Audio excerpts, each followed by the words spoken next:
Hello everybody. Today, let's enjoy the poem by Robert Frost, The Road Not Taken.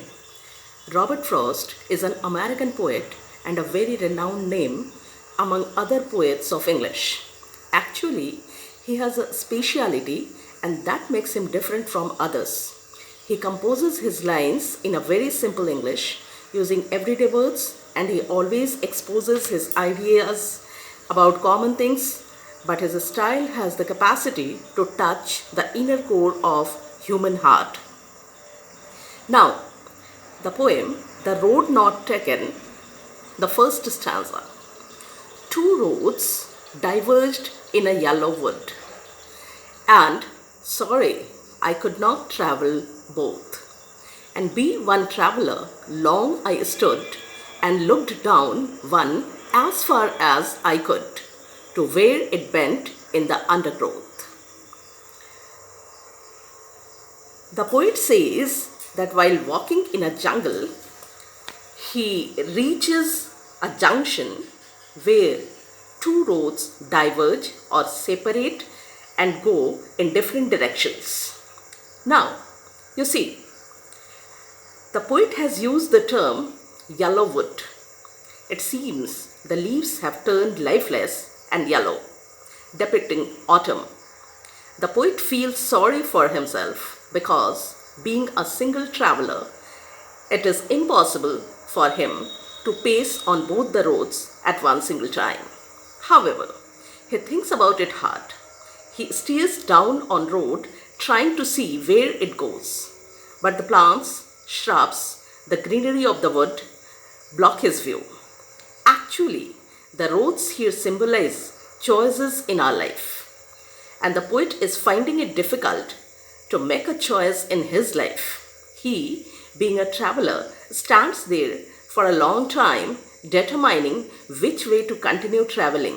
And then he notices one of the roads bent in the trees, shrubs, and finally goes beyond his sight. Now, second stanza. Then he took the other just as fair, and having perhaps the better claim, because it was grassy and wanted way.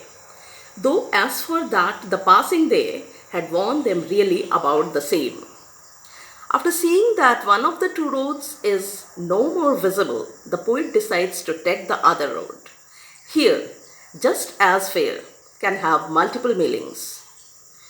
Perhaps the poet wants to say that the road is beautiful as well, or the poet wants to be fair or chose the correct option. Hence, selecting between two roads may portray the selection between two destinies. Then the poet opines that that road may be the better one because it has fresh grass grown on it and so seems not has been used by many. But when he starts traveling on it, he finds that the travelers have passed through that road just as much as the other. In these lines, we can observe how the poet quickly goes back to his statement. First he says that the road is untraveled, then as he walks, finds it equally traveled. You see, in our life, often we experience the same thing. When we opt something, we feel that we have made the best selection and only a few are in that line, so there are better chances of further progress. But when we proceed, we experience the same hurdles which we would have to face in case of opting the other ones. The poet uses the term wanted way. Thus, he wants to say that the road which he has chosen is in need of being chosen by so that the steps of travelers may make it free from undue plants and shrubs. Now, third stanza. And both that morning equally lay, in leaves no step had trodden black. Oh, I kept the first for another day, yet knowing how way leads on to way, I doubted if I should ever come back. Both the roads are covered with leaves that morning, and perhaps that morning he is the first to travel on that road, as the leaves fallen on the road have not turned black by the steps of travelers. However, it seems that he regrets his decision, slightly wondering if he will ever get to come back and take the other road. He here saves the first road for another day. He knows how way leads to another and yet another, until one ends up very far from where he had started. In the third line, he doubts whether he will ever be able to come back and take the other path as much as he wishes he could. Fourth stanza. I shall be telling this with a sigh.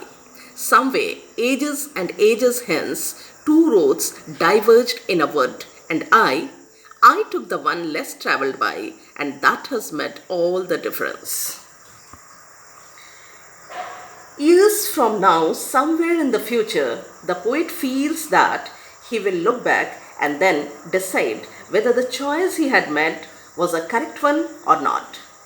This may be indicating that making a choice between two objectives is responsible for our future, and that makes all the difference. The choice may bring us right or wrong. He will be telling about his choice with a sigh. Sigh is releasing a deep breath, expressing happiness, relief, sadness, etc. So, if the choice proves out to be right, it will be a sigh of happiness or relief, and if the choice is wrong, it will be a sigh of disappointment. Now, let's see the literary devices used in this poem. The entire poem is mainly based on symbolism. Here, the roads symbolize the choices that we make in our lives. Then in the first stanza, there is the use of anaphora, that is, repetition of the same word in the beginning of two or more lines. Here you see, and has been repeated in the second, third, and fourth line. Now in the second stanza, the poet has used alliteration, that is, repetition of a consonant sound in the beginning of two or more consecutive words. For example, wanted where. The sound of va has been repeated. Then in the fourth line of second stanza, you see, though, that, the, there. The sound has been repeated. In the third stanza, there is again the use of alliteration in first and for. First, for, fa, fa, repetition of fa sound. Then in the fourth stanza, repetition has been used. That is, the repeated use of a word or a sentence to lay emphasis. You see, ages and ages, the same word has been repeated. And one more thing, wanted where in the second stanza, personification is there. A road cannot want a where. Only it can be wanted by a human being. So this has been personified. So far as the rhyme scheme is concerned, each stanza has the same rhyme scheme, that is A, B, A, B. In the first stanza, you see would at the end of the first line, then at the end of the third line, stood. And second, fourth and fifth line. In the first line, you see would, then third line stood, then fourth line could. And second and fifth line, both. So A, B, A, B. In the second stanza, fair, claim, where, there, same. So fair, there, first and fourth line. Second, third and fifth. First, third and fourth line. Fair, where, there. Second and fifth, claim, same. A, B, B. In the third stanza, lay, day, way. Black, back.